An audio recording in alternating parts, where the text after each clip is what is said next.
میں برادر مکرم مولانا یاسر صاحب کا شکریہ ادا کرتا ہوں کہ انہوں نے اس بات کا موقع دیا، اور اس سے پہلے بھی یہی گفتگو قرآن مجید کے متعلق، اور ماشاءاللہ مولانا یاسر اقبال صاحب کو اللہ نے اس صلاحیت سے نوازا ہے کہ جو قرآن سے محبت کرتے ہیں، اور یہی اس بات کا ثبوت ہے کہ جب ہم آئے تو ماشاءاللہ بچوں کو پڑھا رہے تھے، حفظ کی کلاس صبح سے شام تک، اور پھر درس، اور ہماری اس پوری پٹی میں ماشاءاللہ ان کا درس مشہور ہے۔ یہی وجہ ہے کہ آپ حضرات صبح و شام ان کے پاس آتے ہیں۔ میں سمجھتا ہوں کہ آپ سب کی خوش قسمتی ہے، ورنہ بہت ساری جگہوں میں ہم جیسے لوگ ہیں جو درس دیتے ہی نہیں ہیں، سستی کا شکار ہیں۔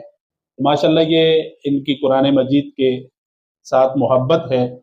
اللہ تعالیٰ آپ کو بھی جزائے خیر عطا فرمائے اور ان کو بھی جزائے خیر عطا فرمائے۔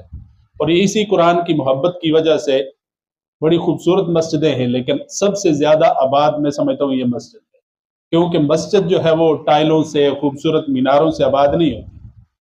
اصل مسجد کی آبادی یہ ہوتی ہے کہ وہاں قرآن کا ماحول ہو، قرآن پڑھایا جا رہا ہو، سمجھایا جا رہا ہو۔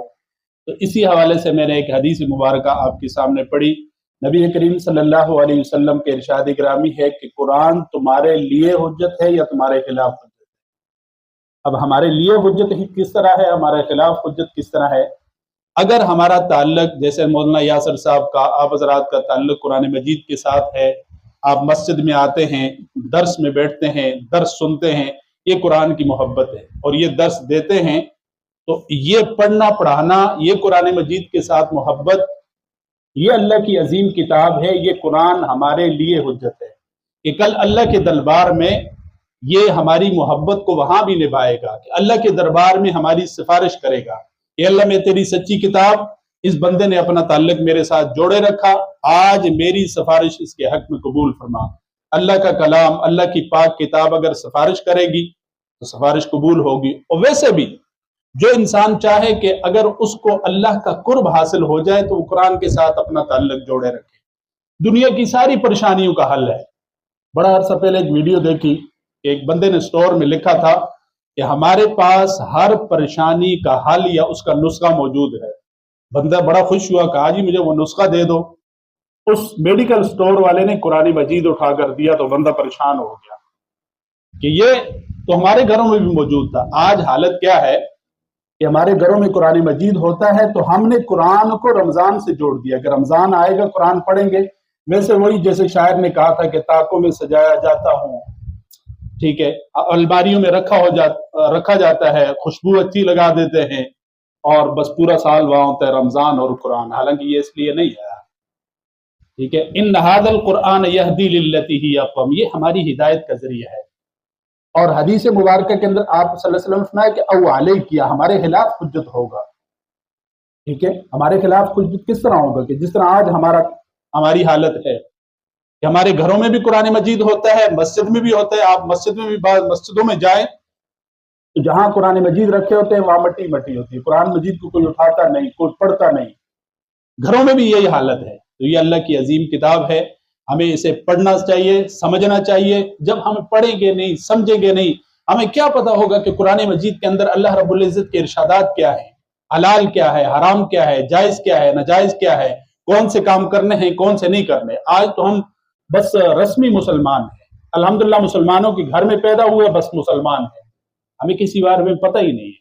جیسے اس سے پہلے ختم نبوت کے حوالے سے بات ہوئی، آج قادیانی ہمیں کیوں پھسلا رہے ہیں، ان کے بہکاوے میں مسلمان کیوں آ رہے ہیں، ہمیں پتہ ہی نہیں ہے۔ وہ لوگ محنت کرتے ہیں، ہم کہتے ہیں باپ بھی مسلمان تھا، دادا بھی مسلمان تھا، ہم بھی مسلمان ہیں، پتہ ہی نہیں ہوتا۔ کسی سے اگر ہمارے کسی مسلمان بچے کی بات ہو، عالم بننا فرض نہیں ہے، لیکن ایک مسلمان بننا تو سب کے لیے ضروری ہے۔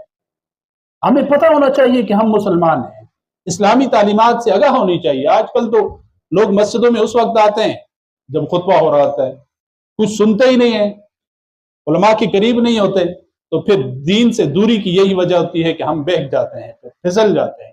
تو اللہ تعالی ہمیں قرآن مجید سمجھنے کی، پڑھنے کی توفیق بھی عطا فرمائے، اور حضرت جیسے محنت کر رہے ہیں یا علماء اکرام دیگر جگہ میں جو محنت کر رہے ہیں، اللہ ان کی کاوشوں کو قبول فرمائے، اور ہماری دعا ہے کہ یہ دین کی بہاروں کا مرکز بنے، اور انشاءاللہ بنے گا۔ جیسے آپ حضرات کی محبت ہے، حضرت محنت کر رہے ہیں ماشاءاللہ الحمدللہ، علماء کو بھی جوڑتے رہتے ہیں، دیگر جگہوں میں بھی درس دیتے ہیں، یہاں بھی درس پابندی کے ساتھ ہوتا ہے۔ میں سمجھتا ہوں کہ اس پوری پٹی میں جس پابندی کے ساتھ یہاں درس ہوتا ہے دیگر کسی جگہ میں نہیں ہوتا۔ اللہ ان کی کاوشوں کو بھی قبول فرمائے، آپ کو بھی جزائے خیر عطا فرمائے۔ اور پہلے بھی میں نے ایک بات کہی تھی کہ الحمدللہ آپ کا جذبہ بھی جو ہے وہ قابل تحسین ہے کہ آپ نے اللہ کے گھر کو آباد کیا، ٹھیک ہے، اور پھر ماشاءاللہ آپ بھی کر رہے ہیں، اور میں سمجھتا ہوں کہ یہاں انشاءاللہ عالی شان مسجد بنے گی اللہ تعالیٰ کے فضل سے، اور توحید اور سنت اور قرآن کا یہ مرکز بنے گا۔ اللہ تعالیٰ کو الحمدللہ رب العالمین والعاقبۃ